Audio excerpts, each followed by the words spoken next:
Okay, hello, here is Swisswatcher.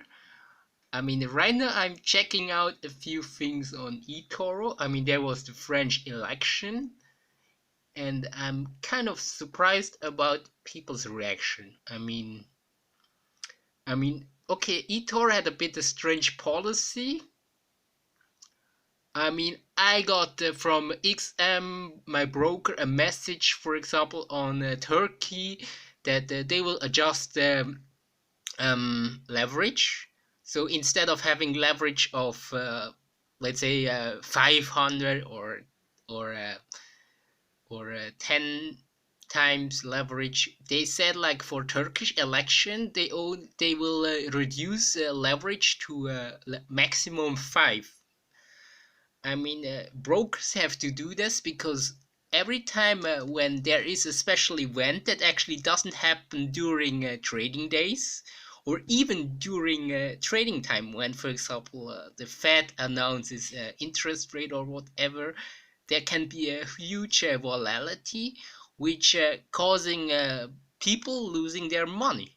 And if, for example, in the case that you lose money, I mean, eToro doesn't have to bother, but the problem is as soon as you are stopped out and for example, eToro is not fast enough to close the trade, then it's them who has to pay for this for your mistake. So if you do a mistake, it's actually the risk is not only on you, but it's also on the risk of the broker.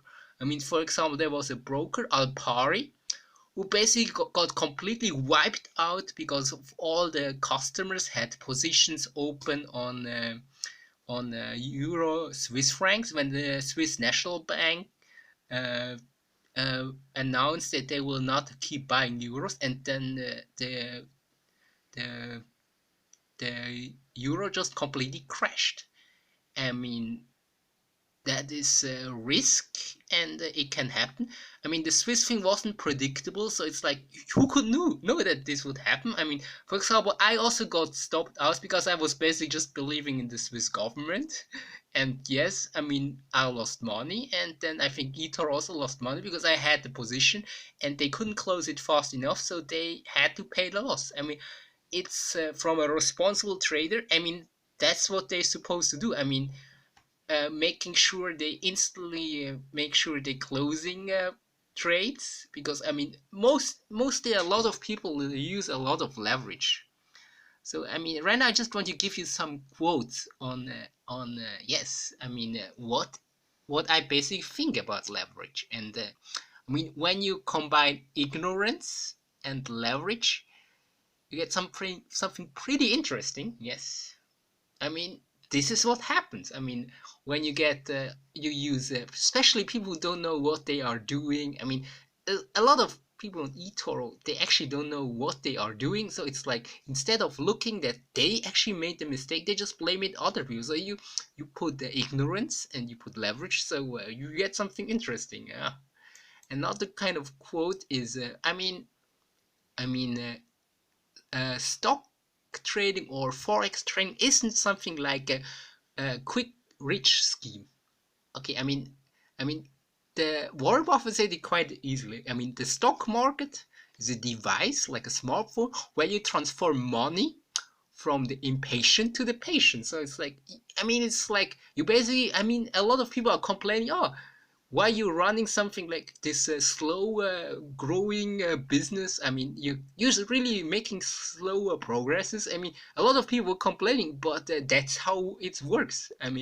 The impatient people will always lose money to the patient people. So just think about it. And kind of interesting. Also that one is kind of interesting. You are dealing with a lot of silly people in the marketplace. It's like a big casino, and one else is boozing. And if you can stick with Pepsi, you should be okay. So this is what I basically tell everyone on eToro that is right now complaining.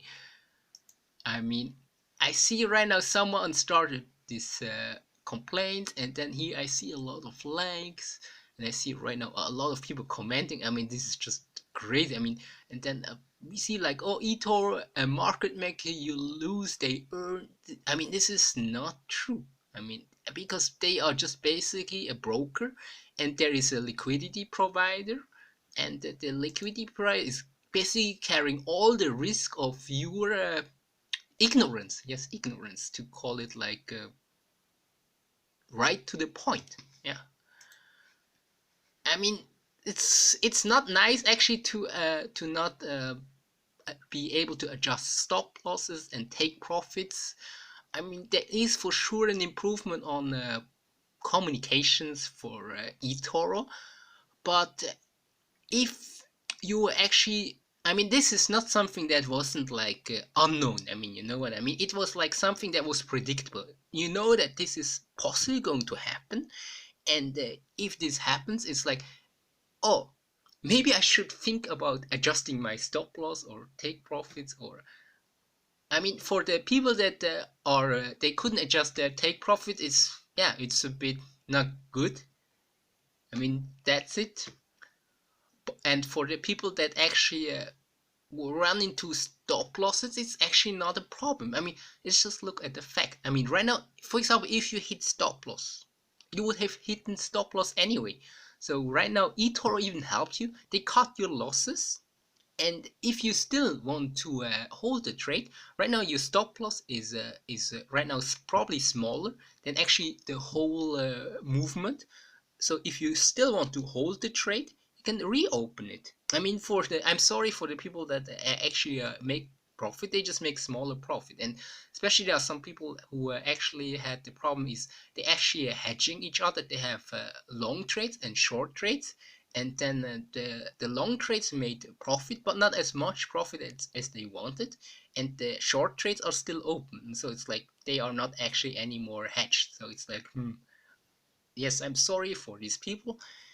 And yes, this is a bit a complicated thing. And I mean, I personally think eToro took the best decisions on it to make it. I mean, they could have announced it a bit earlier, but when I look, I mean, their policy of communicating is getting better. I mean, right now, when I look through my messages right now, I see right now there was a message like here, Nasdaq opens with a positive gap as it breaks all-time high. So it's like they are communicating as, I mean, as good as possible. I mean, there are brokers that do better communications, but still, I mean, there is for sure a space for improvement. But I mean, I basically think it's okay. And I mean, if you always keep blaming your mistake on other people, you are not making a learning experience.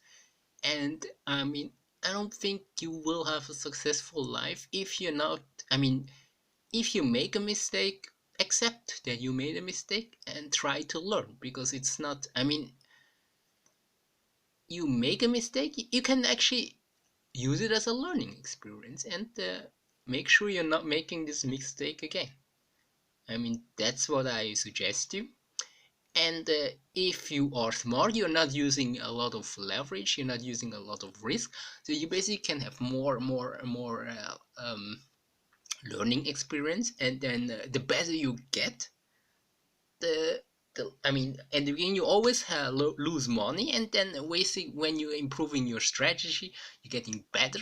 You can basically cut your losses to nearly nothing, and then you can as soon as you basically see right now. I mean, I don't hardly make losses. You can start even leveraging, and instead of going the other way around, uh, trying to make a lot of money as fast as possible, and then losing and then blaming other people, and then getting screwed, running to the next broker doing exactly the same thing, and then you keep blaming, and then you basically ask yourself, why am I losing, instead of just thinking.